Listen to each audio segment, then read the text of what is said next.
여러분 신앙생활을 하고 계시죠? 안 하실 수가 없는데 하고 계세요. 자, 그러면 신앙생활이 뭘까요? 여러분들이 하는 신앙생활이 뭘까요? 우리가 일반적으로 신앙생활이라고 하면 교회 다니는 것, 예배, 찬양, 기도하는 것, 말씀을 보고 듣고 외우는 것, 또 전도하는 것, 이웃을 돕는 것, 선교하는 것, 이 모든 것을 이제 우리가 신앙생활이라고 할 수 있습니다. 그런데 반대로 좀 표현을 하면 말씀 보고 기도하고 찬양하고 예배 드리는 게 꼭 신앙생활일까요? 이 앞뒤만 좀 바꿨는데 느낌이 좀 이상합니다. 왜냐하면 신앙이 없어도 지금 말한 이 모든 것들을 따라할 수도 있고 또 내 마음에 내키지 않아도 형식적으로도 할 수 있기 때문입니다. 그래서 신앙생활이 무엇입니까? 라는 이 질문은 그냥 쉽게 우리가 답하기보다는 생각보다 고민을 좀 해야 나오는 답이라는 것이죠. 그래서 신앙생활은 제 사전적인 의미로는 신앙을 가지고 종교에 의지하는 영적 생활이다라고 나와 있습니다. 그래서 일반적으로 이 신앙생활이라는 단어를 기독교에서는 되게 많이 사용해요. 근데 다른 종교에서는 신앙생활이라는 단어를 사용 안 하는 것 같아요. 그래서 이 신앙생활을 대부분 기독교인들만 하는 단어로 생각하지만 이 신앙생활이라는 단어 자체는 모든 종교가 다 들어가 있다라는 것입니다. 그래서 종교에서 원하는 영적 생활을 하는 것이 다 신앙생활이기 때문에 모든 종교인들은 다 신앙생활을 하고 있다라고 생각을 하시면 돼요. 그런데 그렇다고 해서 다른 종교가 하는 신앙생활과 우리가 하는 신앙생활은 차이가 있다라는 것이죠. 또한 교회를 다닌다고 모든 성도들이 신앙생활을 하는 것도 아니라는 것입니다. 그렇다면 신앙생활은 무엇일까? 우리가 하는 신앙생활은 무엇이라고 말할 수 있을까라고 할 때에 우리가 찾을 수 있는 답이 있습니다. 그것은 무엇일까요? 오늘 제목에 나오죠? 그것은 바로 성령님과 함께하는 신앙생활인 것입니다. 요한복음 14장 16절에 내가 아버지께 구하겠으니 그가 또 다른 보혜사를 너희에게 주사 영원토록 너희와 함께 있게 하리니 라고 말씀하십니다. 이 말씀은 언제 하신 거냐면 이제 예수님께서 죽기 전에 제자들에게 말씀하신 겁니다. 내가 이제 죽으면 제자들하고 이제 멀어지지 않습니까? 물론 부활도 얘기하셨지만 부활 후에 같이 계신 게 아니라 이후에 승천하셔서 제자들을 떠나신다라고 말씀하십니다. 그래서 그 가운데 내가 떠나 있더라도 이제 보혜사를 보내서 너희와 함께 해서 이제 너희 곁을 영원히 떠나지 않겠다라는 이 약속을 하는 가운데 이 말씀을 하신 것입니다. 자, 그래서 보혜사라는 단어는 파라클레토스로 요한복음에만 나오는 단어입니다. 그리고 문자적으로는 아무개 곁으로 부름받은 자라는 뜻이지만 능동적인 측면에서는 변호하는 자, 중재자, 수동적인 측면에서는 보조하는 자, 돕는 자라는 얘기입니다. 즉 지금까지는 제자들과 예수님이 함께 하셔서 제자들 곁에서 예수님이 가르치시고 전하시고 복음에 대해서 알려주셨지만 또 제자들을 도와주셨거든요. 이것처럼 이제는 성령님께서 제자들과 함께 해서 이 모든 것들을 이끌어 주시겠다라고 말씀하신 것입니다. 제자들은 예수님과 3년 동안 함께 했습니다. 근데 우리가 말씀에서 이게 보면은 예수님의 입장에서 이 제자들이 정말 가르칠 게 없는 일명 하산해도 되는 그런 제자의 모습으로 변했을까요? 안 변했다라는 거죠. 3년이나 끊임없이 따라갔는데도 예수님이 지금 이대로 떠난다고 해서 이들이 그 예수님의 사역을 감당하거나 이 역할을 받아들일 그런 상황이 아니라는 겁니다. 성경에서도 보면 예수님께서 예루살렘 입성을 앞두고 있을 때 종려주간이죠. 이 앞두고 있을 때도 예수님 보좌의 우편에 앉겠다라고 다투는 제자들이 있었고 또 믿음이 없다고 혼돈하고 또 십자가 지시기 전에는 기도하다가 졸았다고 한 소리도 들었습니다. 심지어 3년간이나 같이 다녔던 가룟 유다는 예수님을 팔았습니다. 이런 지금 제자들의 모습을 봤을 때 전혀 이 제자들은 예수님에 대하여 제대로 배운 게 없는 상황이라는 것입니다. 그렇지만 그렇다고 해서 제자를 잘못 뽑았구나, 다시 뽑아야 되나, 이렇게 해서 내버려 두시는 것이 아니라 성령님을 보내주셔서 끝까지 그 사명들을 감당할 수 있도록 책임져 주신다라는 것이 바로 이 성령님을 보내주신다라는 약속입니다. 그리고 제자들은 예수님과 함께 다니면서 변화되기보다는 예수님께서 승천하신 후 성령을 받으며 변화가 되었습니다. 그러면서 진정한 이제 제자도를 갖추기 시작했죠. 성령을 받고 나서 그들의 삶은 완전히 바뀌었습니다. 이렇게 변화되는 제자들의 모습을 볼 때, 그렇다면 우리는 과연 어떻습니까? 우리도 예수님을 믿음으로 구원의 확신을 가지고 살아가고 있지만 우리는 과연 예수님의 제자로, 하나님의 자녀로 살아가고 있냐는 것입니다. 제자들은 3년을 따라다녔다고 하지만 여러분 이 자리에 3년 이상 신앙생활을 하셨는데도 예수님의 제자처럼 살아가지 못하고 아직도 그 사명에 대하여 제대로 감당하지 못하는 부분도 있다라는 것이죠. 그렇다면 왜 신앙생활을 성령님과 함께 해야만 신앙생활일까요? 26절에 그가 너희에게 모든 것을 가르치고 라고 말씀하십니다. 성령님이 하시는 역할은 무엇입니까? 그냥 돕는 자, 중재자, 이 단어 가운데는 하나님이 누구신지, 예수님이 누구신지 알게 해주신다는 것입니다. 그리고 믿도록 도와주신다는 것이죠. 여러분도 예수님을 알게 되고 믿게 되고 복음을 듣게 되고 이 자리에 나온 것은 결국은 성령님의 능력이고 성령님이 함께 하시기 때문입니다. 여러분 말씀 읽으시죠? 말씀 들으시죠? 근데 어려운 부분도 있지만 들으면서 깨닫고 이해할 수 있는 이유가 무엇입니까? 성령님이 하시기 때문이라는 것이죠. 왜냐하면 성령님이 아니면 믿음을 가질 수가 없습니다. 십자가를 이해할 수 없고요, 십자가를 깨달을 수 없다라는 것입니다. 세상에서 십자가를 모르는 사람이 있을까요? 다 알고 있습니다. 왜냐하면 너무나 많이 전해졌기 때문입니다. 심지어 아이들도 십자가가 뭔지는 압니다. 그리고 그 십자가에서 예수님이 죽으신 것도 다 압니다. 그렇지만 그 사람들이 하나님을 믿지 않고 예수님의 십자가를 나의 십자가로 고백하지 않는 것은 성령님의 도우심을 거절하기 때문입니다. 로마서 1장 19절에 이는 하나님을 알만한 것이 그들 속에 보임이라 하나님께서 이를 그들에게 보이셨느니라 라고 말씀하시면서 나중에 마지막 때에 저는 하나님을 몰랐는데요, 저는 하나님에 대해서 들어본 적이 없는데요, 이런 핑계를 댈 수 없을 정도로 이미 하나님께서는 다양한 방법으로 하나님에 대하여 알려주셨다라는 것입니다. 그리고 성령님을 통하여서 다 알게 했지만 누가 거절하는 것이냐? 바로 인간 스스로가 거절하면서 그것을 안 듣고 안 믿고 안 따랐다라는 것이죠. 이런 가운데서도 복음을 통하여 예수님을 통하여 하나님을 알고 믿게 하는 것이 바로 성령의 능력이고, 그렇게 성령님이 도와주시기 때문에 우리가 이 자리에 앉아 있을 수 있다는 것입니다. 또한 이것으로 끝나는 것이 아니라 그냥 예수님 믿고 따라가라, 이제 믿는구나, 이제 나의 역할은 끝이야, 이게 아니라 이제 하나님을 믿는 사람과 계속 동행하시면서 마지막 날까지 하나님에 대해 더 알아가도록, 그리고 하나님 나라의 시민이 되도록, 그리고 하나님의 사람이 되도록 계속 도와주시고, 또 죄에 빠지지 않도록, 또 이것을 이겨내도록, 분별하도록 끝까지 우리를 책임져 주신다는 것이죠. 그래서 그 방법이 예배, 말씀, 기도, 찬양이라는 것입니다. 우리가 이걸 하는 건 단순히 하나님께 영광 돌리기 위해서뿐만 아니라 우리를 위해서라는 것이죠. 나를 위해 기도하는 부분도 있습니다. 내가 위로받기 위하여 찬양하는 부분도 있습니다.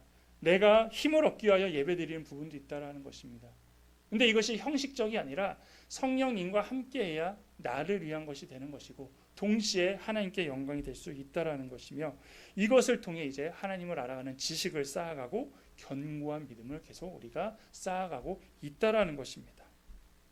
또한 성령님께서 가르쳐 주시는 것은 이제 하나님뿐만 아니라 여러분 스스로에 대해서도 알려주십니다. 사람들이 철학적으로 가장 궁금해하는 건 뭐냐면 그거죠. 나의 존재 여부입니다. 내가 왜 태어났을까? 이거는 뭐 생물학적으로 거부할 수가 없어요. 이거는 뭐 여러분의 선택에 의하여 태어난 건 아닙니다. 그렇다면 이제 이 세상에서 내가 할 수 있는 건 무엇일까? 이거에 대하여 이제 성령님이 알려주신다는 것이죠. 왜냐하면 나에 대한 존재를 이해해야 내 인생을 설계할 수 있고 내 인생을 의미 있게 사용할 수 있기 때문입니다. 그래서 그 이유와 목적을 성령님께서 알게 하심에 따라서 우리가 하나님으로부터 선택되어졌고 하나님은 이 땅에서 어떻게 살아가시기를 설기를 원하시는지 알려주시기 때문에 우리가 그것에 대하여 순종하고 준비하고 이제 따라간다라는 것입니다. 그래서 믿음의 사람들이 갖고 있는 건 무엇입니까? 항상 비전이 있습니다.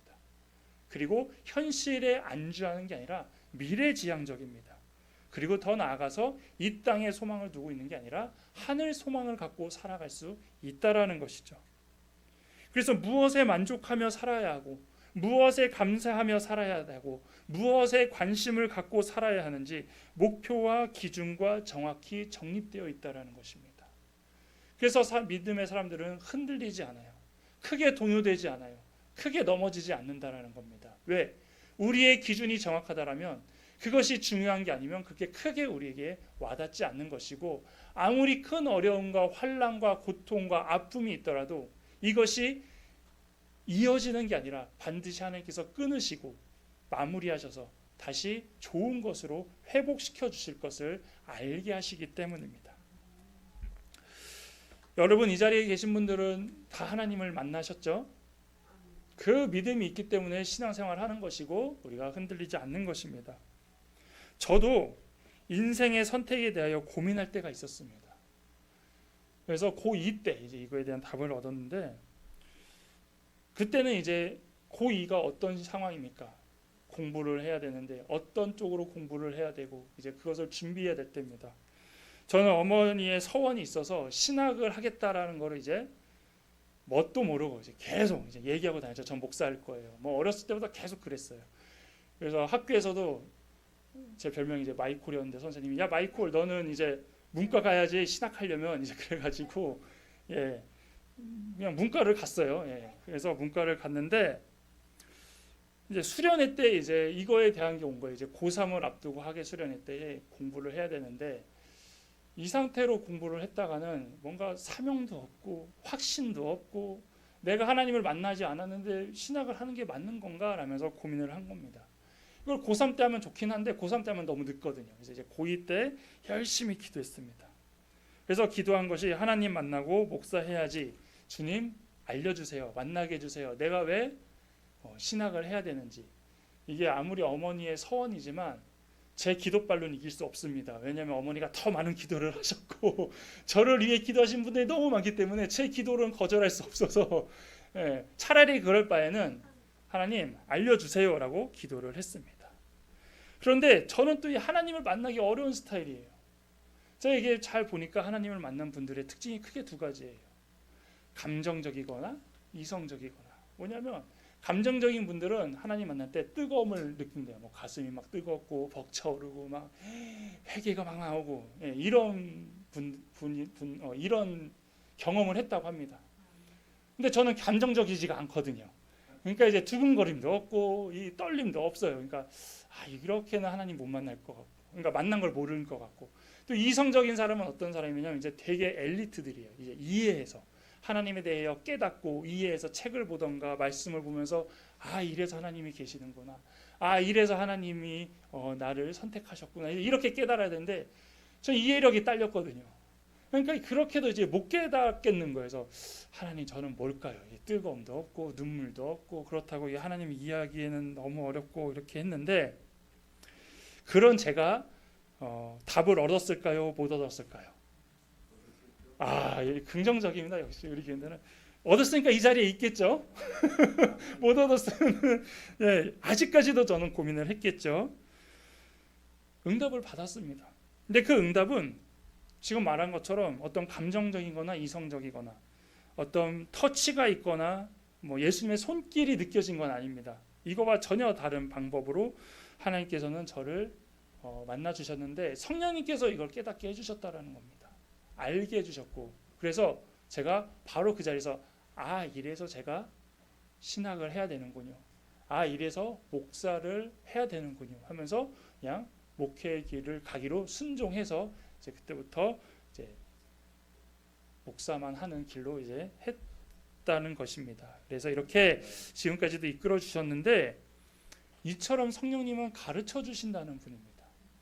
그냥 하나님과 예수님에 대해서만 알려주시는 게 아니라 여러분이 어떤 존재인지를, 그리고 여러분들이 하나님 앞에 어떤 사람인지를, 더 나아가서 여러분의 가정과 여러분의 사업과 여러분이 처한 모든 환경에 대해서도 성령님은 알려주신다라는 것입니다. 그래서 물어보면은 하나님은 이걸 알려주실 것이고 그때마다 답을 주시기 때문에 기도해야 된다라는 것이죠. 로마서 8장 26절에 이와 같이 성령도 우리의 연약함을 도우시나니 우리는 마땅히 기도할 바를 알지 못하나 오직 성령이 말할 수 없는 탄식으로 우리를 위하여 친히 간구하시느니라 라고 말씀하십니다. 즉 우리가 어떻게 기도해야 될지를 알려주시는 분인과 동시에 우리가 너무 힘들고 어려서 기도 못할 때는 성령님께서 대신 또 우리를 위하여 기도해 주시는 분이시기도 한다라는 것입니다. 그래서 성령님은 우리가 하나님과 대화하도록 돕는 분입니다. 우리가 하나님 앞에 기도하는 게 대화잖아요. 그런데 우리가 기도를 많이 하십니까? 하나님과 대화를 많이 하십니까? 왜 못하냐면 주제거리가 없어요. 무슨 얘기를 할지 몰라요. 그때 하나님은 우리에게 도와주십니다. 이런 주제를 가지고 이야기를 해. 이런 주제를 가지고 기도를 해. 이런 상황에 대해서 하나님 앞에 아뢰라고 하면서 계속 우리를 도와주시면 우리는 계속 하나님과 대화하게 되고, 그것은 곧 기도가 되기 때문에 우리가 하나님과 동행하는 삶을 살 수 있다라는 것입니다. 여러분 내 생각으로만 기도 한번 해보셨나요? 그러면 3분도 못해요. 그런데 은혜 받고 성령 충만하면 시간 가는 줄 모르고 기도한다고 이야기하시죠. 그게 성령님이 함께 할 때에 계속 주제를 주시잖아요. 계속 뭔가 기도가 끊이지 않게 계속 알려주시잖아요. 이게 성령님의 능력이라는 겁니다. 그래서 바빠도 기도하고 기뻐도 기도하고 어려울 때도 기도하고 고난의 때도 기도하고 즐거워도 기도하고 혼자 있어도 기도해요. 그러면 기도를 쉴 데가 없다라는 것이고, 결국 어떤 게 가능합니까? 쉬지 말고 기도하는 삶이 가능하다라는 것입니다. 그리고 이것이 이제 신앙생활인 것이죠. 그래서 이런 신앙생활을 통하여 우리는 특별한 감사를 고백할 수 있습니다. 물론 다양한 은혜와 풍성한 것들을 얻을 수 있지만 오늘 얘기하고 싶은 것은 하나인데, 바로 이 특별한 감사에 대한 것을 고백할 수 있습니다. 바로 뭐냐면 거절하심에 대한 감사입니다. 이 찬양이 있습니다. 날 구원하신 주 감사라는 찬양인데, 날 구원하신 주 감사 모든 것 주심 감사, 이 찬양 아시죠? 이게 찬송가인 줄 알고 가끔 어떤 분들이 찬송가를 찾는데 이건 찬송가가 아닙니다. CCM인데 이 찬양의 2절이 이거죠. 응답하신 기도 감사, 거절하신 것 감사. 자, 우리가 거절할 것을 감사할 수 있는 이유가 무엇이냐? 그게 바로 성령님 때문입니다. 일반적으로 감사는 언제 하십니까? 내가 만족하고 내 생각과 내 뜻대로 되었을 때 감사하고, 또 예기치 않은 좋은 것을 얻었을 때 감사합니다. 여러분 거절당했을 때 어떤 의견에 반대에 부딪히면은 감사하는 게 아니라 어떻습니까? 화를 내죠. 짜증내죠. 그리고 따집니다. 마음도 어려워지고 하루 종일 기분도 상하고 다양한 방법으로 이 충격을 잊으려고 노력합니다. 그런데 성령님께서는 이 거절마저도 나중에는 감사해야 된다라고 말씀하십니다. 그래서 성령님과 함께하면 거절당한 것도 감사, 반대당한 것도 감사가 되는 것입니다.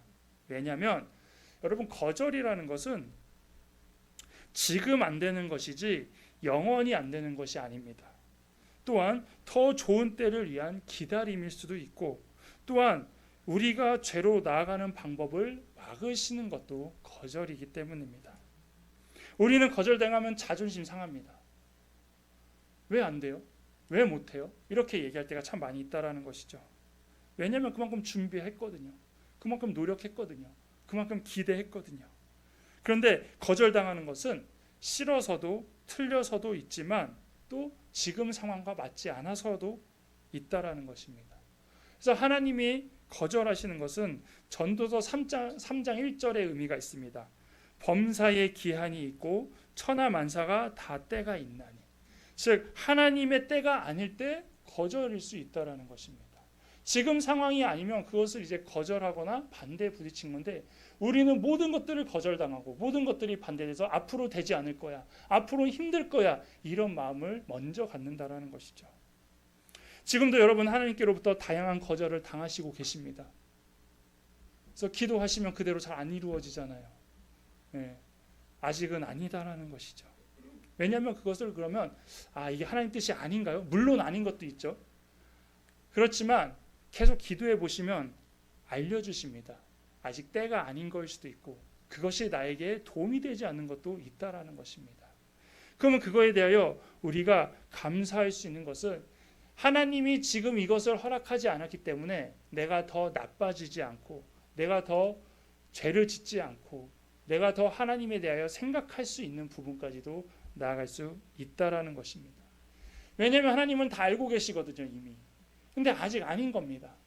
그래서 막고 계신데 우리는 이걸 거절했다고 해서 하나님한테 밉다고 그러고 상처받아서 기도를 쉬어버리지만, 한 번 더 기도하시면 됩니다. 하나님, 지금이 아닌 거라면, 그리고 이것이 아니라면 알게 해주십시오. 깨닫게 해주십시오. 어떻게 준비할까요?